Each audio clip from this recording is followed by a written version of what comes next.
Welcome back to the Pursuit of Accuracy. I'm Josh, and we are kicking off a brand new series in which we take a run-of-the-mill 1022 and we turn it into something I hope is going to be special. Now, this particular Ruger 1022, like many others, has a backstory, and this was actually my very first rifle. So my mom bought me this in the 90s, and I used this for squirrel hunting. Like I said, it was my very first firearm.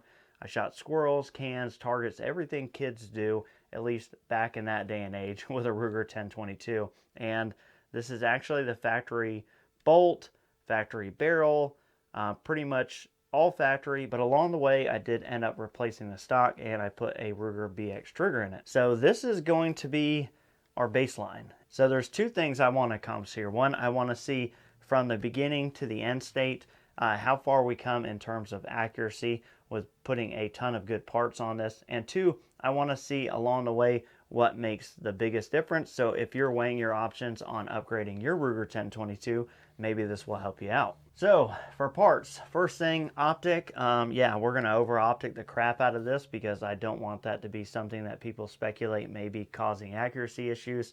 And all my tracks are currently used on competition guns, so we are going to be using the Apex Rival. It's like a $2,000 optic, so you know, way overkill for this, but we don't want this test to be about the optic. We want it to be about the rifle. And for the rest of these parts, we went who does the best 1022 stuff in the world, and that is Kid. I have a super grade.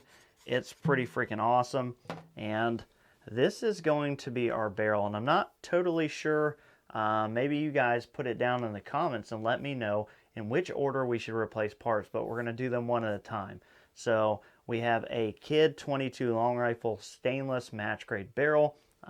This thing looks phenomenal, and I'm sure it's going to be stupid good accurate. So looking forward to that. Next, we have the bolt. This is the scallop bolt, and same thing, all Kid, and we have the spring kit and everything we need to make this work.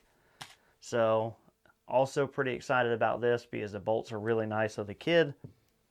And lastly, to top everything off, we have the Kid single stage trigger. I don't know exactly what order to install these in. I have a feeling the trigger's not going to make a huge difference. It's going to be a lot nicer because the BX trigger has a lot of creep. I don't think it's going to change the accuracy. I think the biggest accuracy we're going to gain is obviously the barrel, and then I do think the bolt is going to help as well. So let me know down below in which order you think I should replace these in, and we'll make that our second video. But today we are going to install the optic. We are going to baseline this thing at 50 yards. So I'm going to shoot a bunch of different match ammo through it, and I'll probably test a little bit and then show you guys kind of the final results of what made the cut, and hopefully that'll give us a good idea of where we're starting to see how far we can go. So let's get out to the range and do some shooting. So after coming out here, I did realize that I failed to mention one important thing, and that is the stock. And that's up in the air right now. Trying to see what we're gonna do with that. Obviously the new barrel is not gonna fit into that stock. So, and I really don't wanna stay with this anyway. I wanna do something a little more modular. So gonna look into some companies, possibly Wooks. They're actually local to me, about an hour or so from me. And they do make 1022 inletted stuff. So maybe Wooks, could be somebody else, not sure yet. The other thing is full transparency. Normally, I would get you guys in real close to the target and we would measure groups and all that fun stuff. As you can see here by the brass and the assortment of ammo, it just doesn't matter. This poor pencil barrel that I've had on here since the 90s, you know, like most 1022s, it's been through the ringer. There's no damage in the barrel, it's just been shot a ton. I did fully clean it and inspect it, bore scope it and everything. Everything's fine. It's just, you know, just not a precision barrel, and it's had plenty of rounds downrange in its life. So we're not gonna be seeing anything crazy good. Out of this, it seems, you know, it shoots all of it about the same. It did shoot, surprisingly enough, the semi-auto bench rest, man, that's normally my go-to for this. It threw that crap all over the place. The SK, it was okay. The match has been okay. Everything's okay, but it really hated the semi-auto bench rest, which kind of threw me through a loop. I don't even know where this is going to hit. It's been sitting, so we're going to go second row down, middle target. Point of impact may be off, but we're shooting for groups here.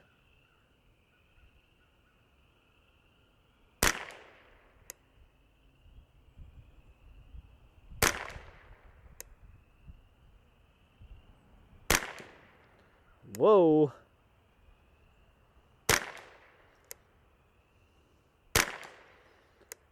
Yeah, okay, so flyer. Oh, goodness. All right, we're going to drop down a group.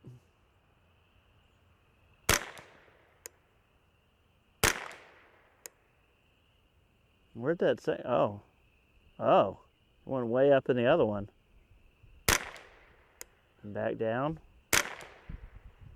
Okay. Alrighty then. Yeah, not great. You can see what we're dealing with. You know what? I'm just going to show you guys the gambit here. I'm going to put some of this SK Standard Plus in. So it's kind of windy, but look at those groups. It ain't going to matter. You know, the wind's not that bad. You know, maybe the wind's responsible for opening up a group to 1/2 inch. Definitely not 5 inches. This is probably going to impact kind of low. We're going to go left of the first target we shot. I'm going to go ahead and give it a 1/2 mil. I know this is going to print lower. Okay, make a liar out of me.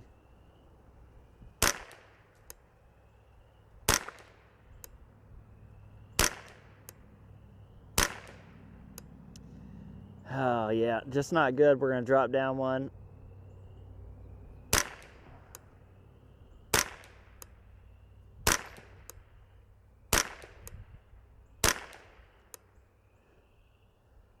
Yeah. Probably 2 inches at 50. You know what? Why not? Let's put some 10X in this thing. This is like putting 110 octane in your Ford Fiesta. You know, is it going to help downrange? Probably not, but we're going to find out. It seems to be cycling everything fine, functioning fine.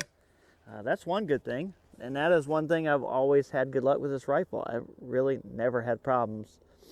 All right, we're going to move over far right because we've got kind of stuff everywhere. Second row down, far right.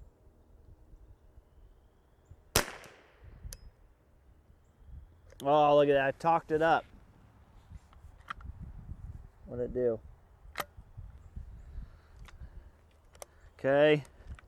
So,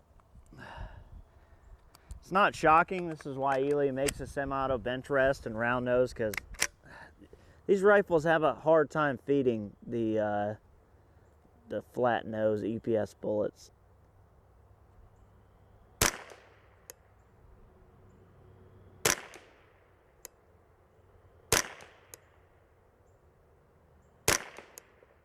Definitely the best. We're a little high. All right. Let's see what we can do. We're going to drop down a target.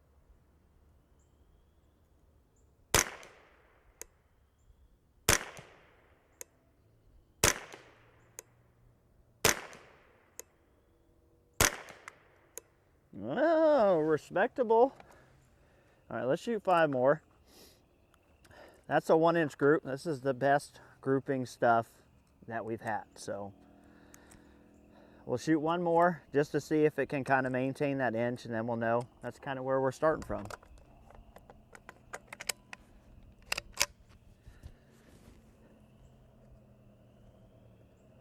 All right, we're going to drop down 1 more.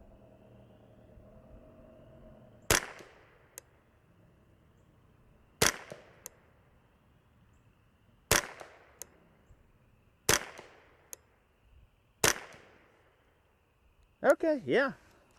1 more. Last 5, and I think we can call this a success at around about 3/4 to 1 inch at 50. So hopefully just under 2 MOA. First one didn't want to go. We're going to move left of the one we just shot.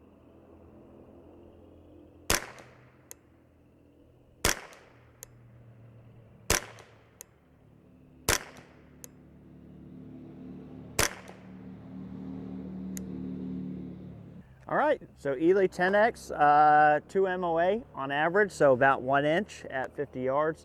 And for the stock, guys, when I get the stock, which I'm working on that hopefully very soon, I'm just gonna put this in the stock. So we're just gonna go ahead and transition over, because obviously the stock is not what's hurting this setup here. This is actually glass bedded in here. I glass bedded this a long time ago. So as far as it being like, you know, in this is not the problem. I'm very stable. No issues out of this. You know, minus, it would be better if it had some sort of cheek riser, obviously, but I think we figured out what we need to figure out. Like I said, leave your comments down below in which order we're gonna replace the parts, because we have the bolt, the barrel, the trigger, and like I said, the stock is kind of not part of it. And if you can think of anything else, then hey, I'm willing to try that. I do think I'm gonna replace this pick rail.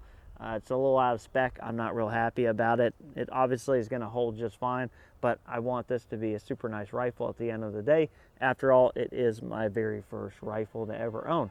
So I appreciate you guys watching. We'll catch you on the next one.